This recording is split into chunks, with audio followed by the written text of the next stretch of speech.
Hi friends, मैं advocate Yogesh Agarwal आज के इस इंफॉर्मेटिव वीडियो में आपका स्वागत करता हूं।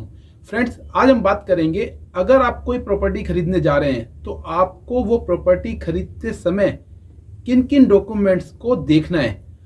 और ये चीज़ ध्यान रखनी है कि जो मैं डॉक्यूमेंट्स बताने जा रहा हूँ, कभी भी प्रॉपर्टी खरीदते हैं तो ये डॉक्यूमेंट जरूर चेक कर लें। नहीं तो कई बार ऐसा देखने में आया है कि लोग प्रॉपर्टी तो खरीद लेते हैं, बाद में प्रॉपर्टी के डॉक्यूमेंट पूरे ना होने के कारण उनको समस्या आती है। तो जितने भी मैं डॉक्यूमेंट बता रहा हूं ये आप जरूर लिख लीजिएगा। सबसे पहले हम बात करते हैं, यदि आप कोई भी प्रॉपर्टी खरीदते हैं जो उसमें सबसे पहले सबसे ज्यादा जो जरूरी डॉक्यूमेंट होता है वो होता है प्रॉपर्टी का टाइटल डॉक्यूमेंट। जी हाँ दोस्तों, जब भी आप कोई प्रॉपर्टी खरीदते हैं तो सबसे पहले आपको प्रॉपर्टी का टाइटल डॉक्यूमेंट चेक करना है। अब टाइटल डॉक्यूमेंट क्या होते हैं इसके बारे में हम बात करते हैं। देखिए दोस्तों, जब भी आप कोई प्रॉपर्टी खरीदते हैं तो जिस भी सेलर से आप प्रॉपर्टी खरीदते हैं तो सबसे पहले आपको ये देखना है उस सेलर के पास वो प्रॉपर्टी किस डॉक्यूमेंट के थ्रू आई है। अब प्रॉपर्टी कई तरीके से किसी सेलर के पास आ सकती है। सबसे पहले किसी सेल डीड के थ्रू उसके पास प्रॉपर्टी आ सकती है। सेकंड, वो प्रॉपर्टी उसको गिफ्ट डीड के रूप में उसके किसी परिवार के ब्लड रिलेशन के सदस्य ने ट्रांसफर करी हो सकती है। थर्ड, वो प्रॉपर्टी उसके पास किसी रिलिंक्विशमेंट डीड के थ्रू आ सकती है। और लास्ट में कई बार ऐसा भी देखा गया है कि प्रॉपर्टी कन्वेंस डीड के थ्रू, सरकारी डिपार्टमेंट के कन्वेंस डीड के थ्रू किसी पर्सन के पास पहुंचती है। तो जब भी आप कोई प्रॉपर्टी खरीदते हैं तो नंबर 1 डॉक्यूमेंट जो मैंने आपको बताया है जरूर ध्यान से देख लेना है। जिस भी सेलर से आप प्रॉपर्टी खरीद रहे हैं तो ध्यान रखिए 4 डॉक्यूमेंट जरूर चेक कर लीजिए, इनमें से एक डॉक्यूमेंट उसके पास जरूर होना चाहिए। इसके अलावा कई बार यह भी देखने में आया है कि कई लोग जनरल पावर ऑफ अटॉर्नी से ट्रांसफर हुई प्रॉपर्टी को भी खरीद लेते हैं। मैं आपको फिर बोलूंगा, कभी भी जब भी आप प्रॉपर्टी खरीदने चाहते हैं तो कोशिश कीजिए कि ऐसी प्रॉपर्टी को ना खरीदें जहां पर प्रॉपर्टी के टाइटल डॉक्यूमेंट के अंदर sale deed, gift deed, conveyance deed या फिर रिलिंक्विशमेंट डीड ना लगी हो और वो जनरल पावर ऑफ अटॉर्नी के हिसाब से उस प्रॉपर्टी को सेल करने की कोशिश कर रहा हो। तो पहला डॉक्यूमेंट जो मैंने आपको बताया बहुत जरूरी डॉक्यूमेंट है, वो है टाइटल डॉक्यूमेंट। अब हम दूसरे डॉक्यूमेंट की बात करते हैं जो है प्रॉपर्टी के चेन, जिसको हम चैनल डॉक्यूमेंट भी बोलते हैं। जब भी हम कोई प्रॉपर्टी खरीदने जाते हैं तो उस प्रॉपर्टी की पूरी चेन चेक कर लेनी चाहिए। अब चेन से मेरा जो यहाँ पर तात्पर्य है, आप जब भी कोई प्रॉपर्टी खरीदेंगे तो टाइटल डॉक्यूमेंट चेक करेंगे। अब टाइटल डॉक्यूमेंट में तो आपने चेक करा कि लास्ट ओनर के पास प्रॉपर्टी कैसे आई। अब जो चेन डॉक्यूमेंट्स होते हैं उसमें यह देखा जाता है कि उससे पहले, उस सेलर से पहले जितने भी उसके अंदर ओनर्स रहे हैं उनके पास वो प्रॉपर्टी किस तरीके से ट्रांसफर हुई है और उस सेलर के पास वो सारे पेपर ओरिजिनल अवेलेबल है या नहीं है। अब कुछ प्रॉपर्टीज के अंदर ऐसा होता है कि लास्ट सेलर का पेपर तो ओरिजिनल होता है लेकिन पुराने पेपर्स उनके पास फोटोकॉपीज होती हैं। तो ध्यान रखिएगा दोस्तों, अगर किसी प्रॉपर्टी के बहुत सारे हिस्से हो चुके हैं तो आप ऐसे में पुराने डॉक्यूमेंट फोटोकॉपी तो ले सकते हैं, लेकिन ये जानकारी जरूर ले लीजिए कि उसके ओरिजिनल डॉक्यूमेंट किसके पास रखे हैं। और हो सके तो कुछ ओरिजिनल डॉक्यूमेंट अपने पास जरूर रखिए। नहीं तो कई बार ऐसा भी देखने में आया है कि लोग एक प्रॉपर्टी को कई कई बार बेच देते हैं। आपके पास लास्ट सेलर का तो ओरिजिनल डॉक्यूमेंट होता है लेकिन पुराने ओरिजिनल ना होने के कारण प्रॉपर्टीज के अंदर डिस्प्यूट आते हैं और ऐसी प्रॉपर्टीज को बाद में बहुत समस्या होती है बेचने में। अब तीसरे डॉक्यूमेंट की जो हम बात करते हैं, ये डॉक्यूमेंट बेसिकली आपको सेलर नहीं देगा बल्कि इस डॉक्यूमेंट को आपको खुद जनरेट कराना पड़ेगा, वो है टाइटल सर्च। जब भी आप कोई प्रॉपर्टी खरीदते हैं तो कोशिश कीजिए ऐसी प्रॉपर्टी का टाइटल जरूर सर्च करा लें। अभी टाइटल सर्च से जो मेरा तात्पर्य है, आप किसी एडवोकेट को कोई भी प्रॉपर्टी खरीदते समय एंगेज करेंगे और उसको ये काम देंगे कि इस प्रॉपर्टी का प्रॉपर पूरी चेन का सर्च करके एक टाइटल रिपोर्ट बनाए।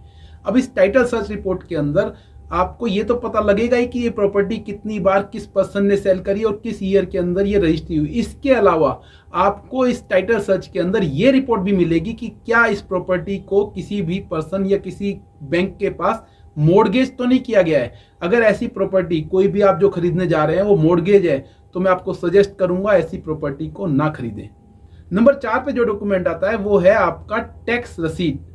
अब टैक्स रसीद की हम बात करते हैं तो जब भी आप कोई प्रॉपर्टी खरीदते हैं तो लोकल अथॉरिटीज के जो भी टैक्स एप्लीकेबल होते हैं प्रॉपर्टीज के ऊपर, उनकी पुरानी सारी रसीद आपको सेलर से जरूर ले लेनी है।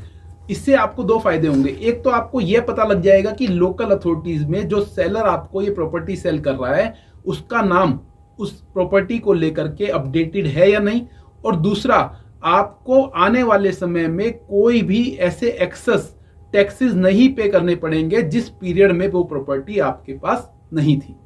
5th नंबर पे जो डॉक्यूमेंट आता है वो है यूटिलिटी बिल।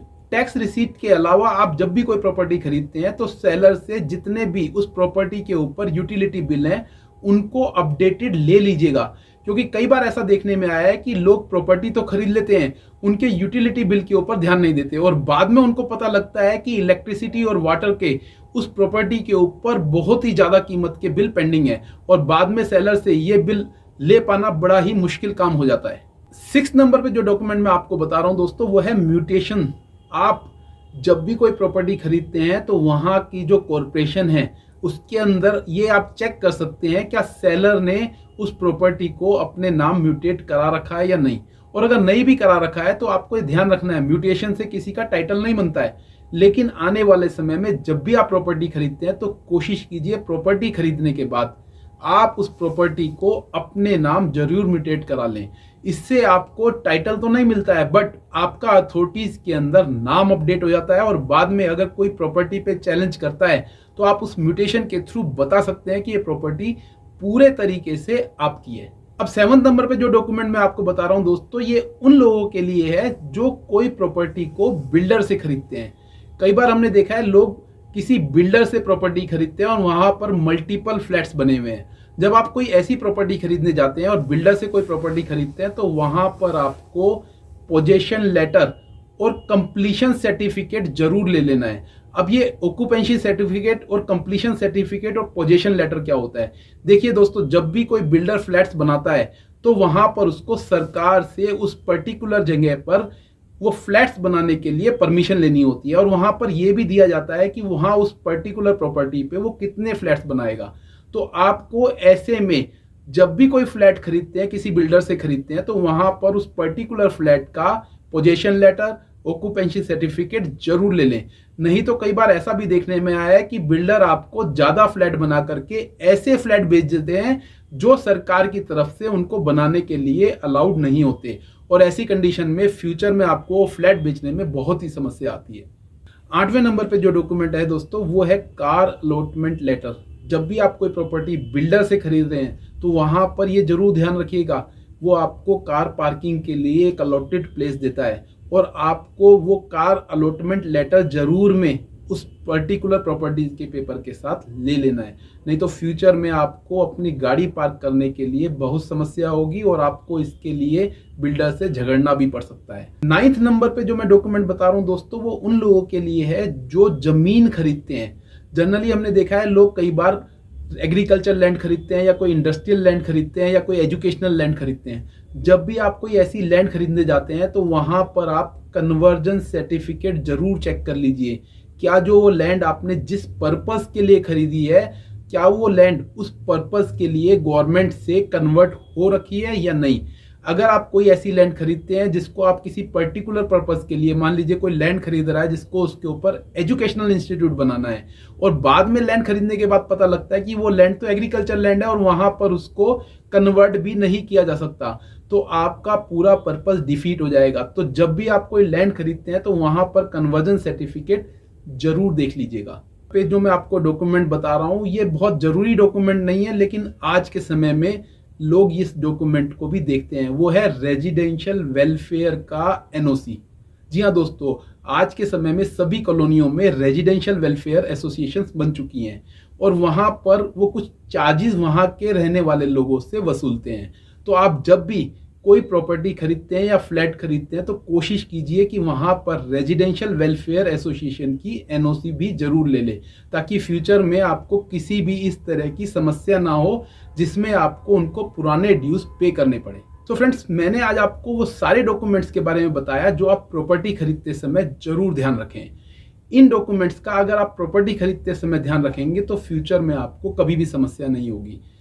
अगर आपका इस वीडियो से संबंधित कोई भी प्रश्न है तो कमेंट बॉक्स में लिखें। आने वाले नए वीडियोस के लिए चैनल को सब्सक्राइब करें। मैं एडवोकेट योगेश अग्रवाल आपके सुनहरे भविष्य की कामना करता हूं। सेफ रहें, स्वस्थ रहें। जय हिंद, जय भारत।